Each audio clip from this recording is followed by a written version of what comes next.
in 2014, there was a big wildfire that almost wiped Bodie State Historic Park. So my colleague Denise Jaffke reached out to me to be creative and innovative in finding ways to protect a ghost town.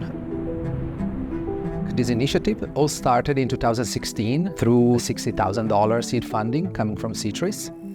At Bodie, we use 3D technology and geospatial technology. We tested drone-based photogrammetry. So we were, for instance, taking thousands of photos of the park, and then using software, specialized software, we stitch together all these photos and we create 3D models of buildings and of the entire landscape.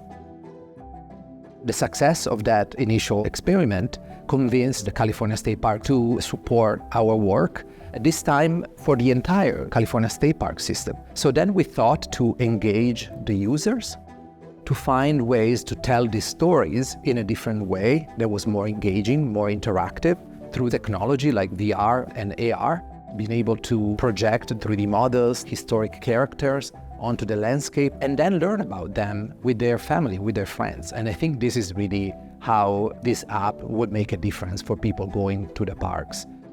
You're in front of buildings that no longer exist, and then you can see them in front of you, although virtually, and that gives a different perspective about a place. Cultural heritage is a finite resource. That means that when it's gone, it's gone. So it's really important that we preserve the cultural heritage as we have it today. And I think technology is one of the ways to make this happen.